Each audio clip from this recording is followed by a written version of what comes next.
Welcome to Mythos AI, your source for Cliff's Notes on complex subjects. Join Anna and Phil for yet another engaging conversation. Okay, so we're diving in deep today into a big change in U.S. trade policy. Right. And on April 2nd, President Trump put a 10% tariff on almost all goods coming into the U.S. Yeah. Then just a week later, on April 9th, the administration rolled out even higher tariffs targeting specific countries. Yeah. Particularly the ones where the U.S. has these really big trade deficits. Right. The administration is saying that these trade imbalances are basically a national emergency. Right. And they're using the IEEPA, the International Emergency Economic Powers Act, to kind of give them the authority to do this, to try to boost the U.S.'s economic position globally. It is interesting, though, some things were left out of that initial universal tariff. Like anything already under Section 232 duties, goods that are part of investigations and stuff from Canada and Mexico that follows the USMCA. But all in all, this definitely feels like a move towards protectionism, economic nationalism, that kind of thing. Yeah, for sure. I mean, you can really see how interconnected the global economy is just by looking at the immediate reactions. Right. China, they slapped a 34% tariff on all U.S. imports right back at us. Wow. The EU, they're not happy either. They're talking about countermeasures, bringing back old tariffs and putting new ones on American products.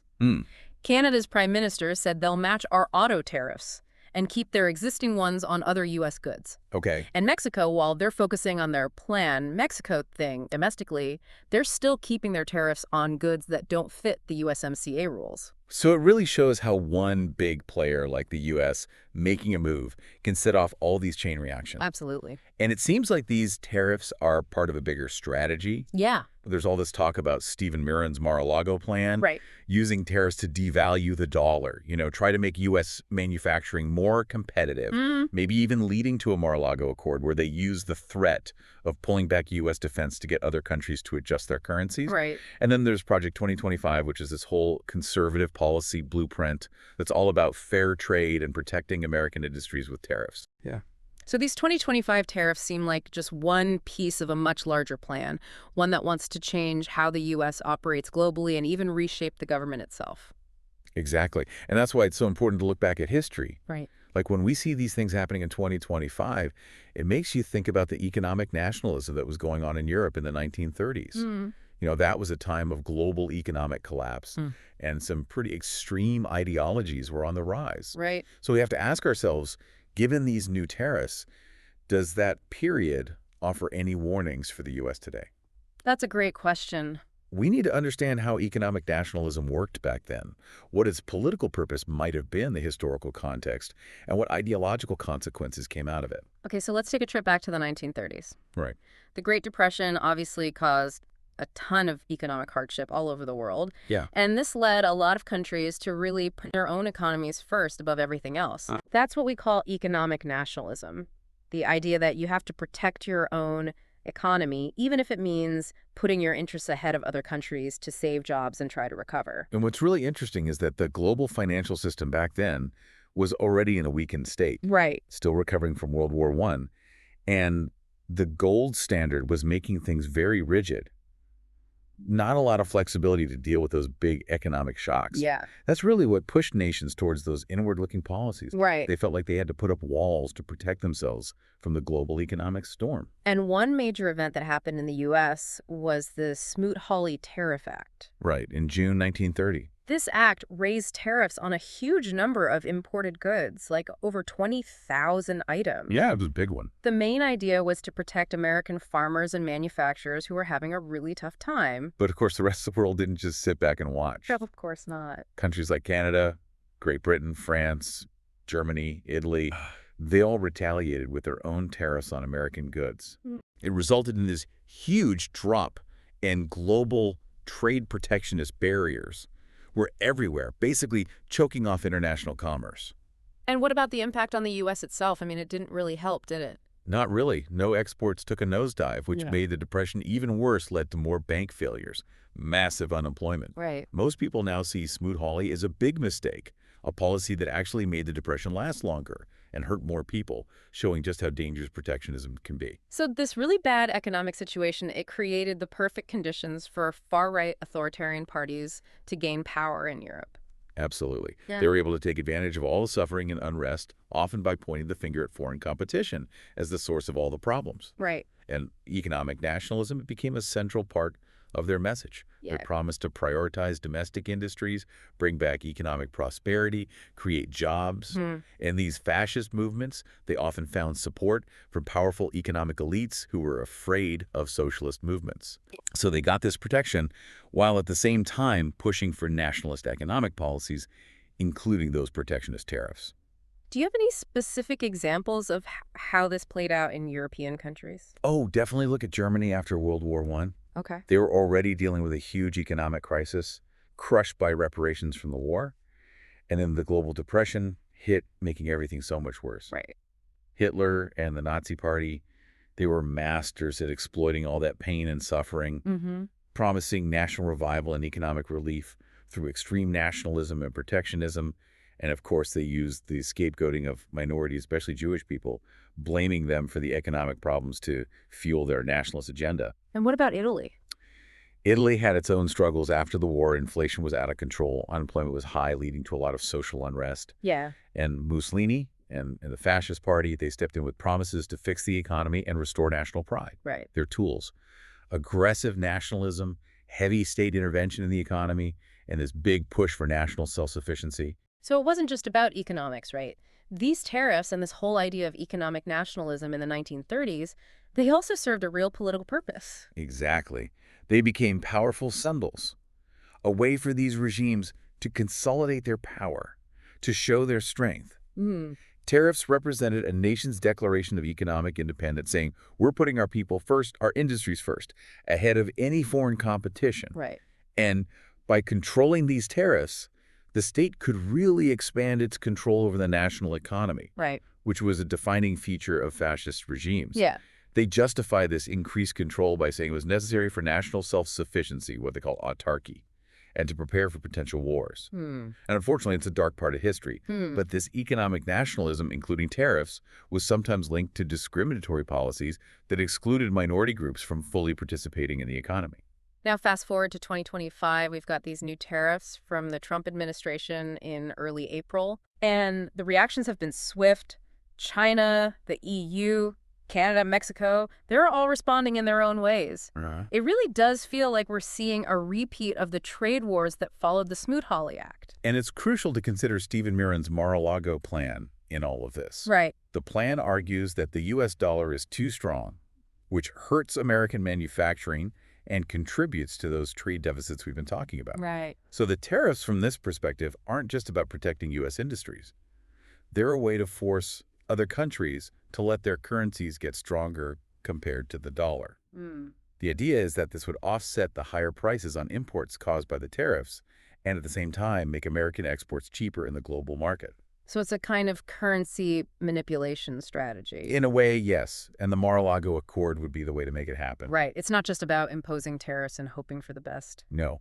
The Accord imagines the U.S. actively negotiating with its trading partners to get these currency adjustments. Some people even think the U.S. might use its military power, its defense agreements with other countries, as leverage in those talks. Wow. So these tariffs are really more like a tool, a way to change the whole global economic system in a way that benefits the U.S.? Exactly. It's a much bigger play than just simple protectionism. And the way the White House is talking about these 2025 tariffs, it's very ideological. It's not just some dry economic policy change. Absolutely. Yeah. They're framing it as a matter of national security, of sovereignty, of righting past wrongs in trade deals. President Trump called April 2nd Liberation Day. Yeah. That's not just a random phrase. It's loaded with meaning. Right. It implies that these tariffs are a victory over these long-standing trade imbalances that have been holding America back. And then there's the whole national emergency declaration based on these trade deficits. That adds even more ideological weight to these measures. Yeah, it makes it seem like a do-or-die situation. A response to some existential threat.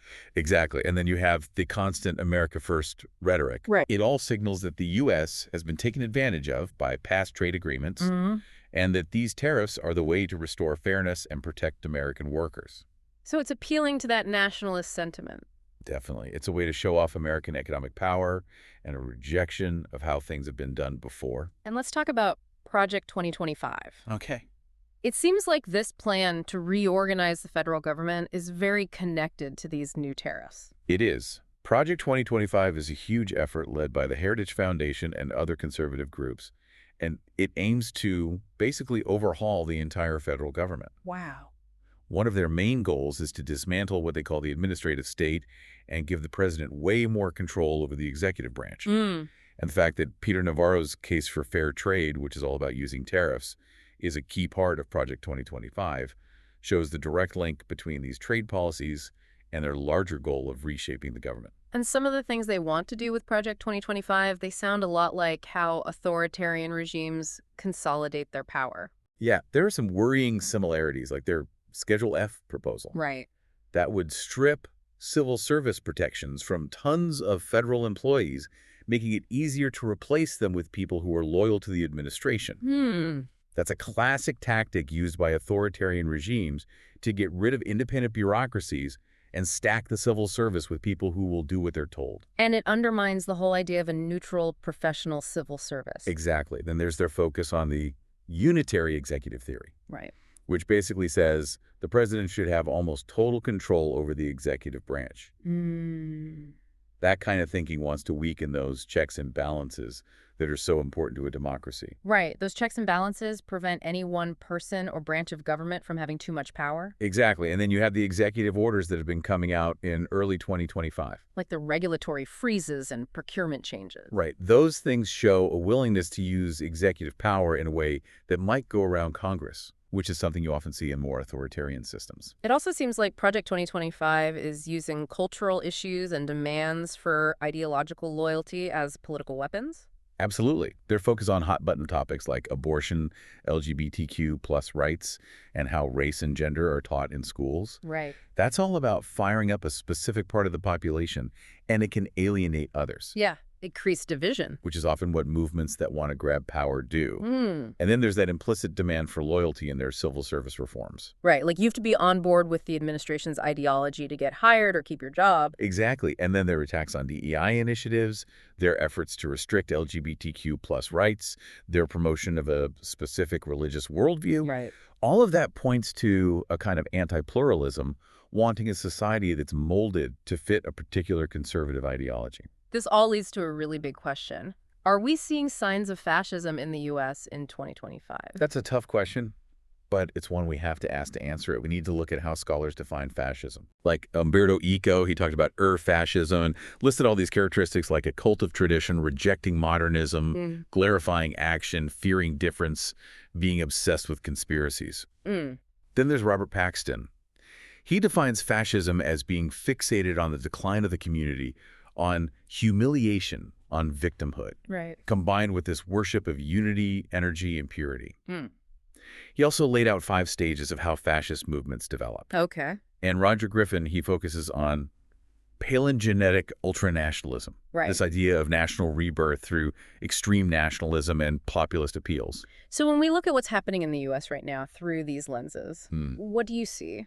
Well, there are definitely some things that stand out. Like what? The nationalist talk around the tariffs and the America First ideology that fits right in with Griffin's ultranationalism and with the whole idea of national greatness that fascist movements often push. Right. Then there's the centralizing of power and the anti-pluralism in Project 2025, the civil service reforms, the cultural war stuff.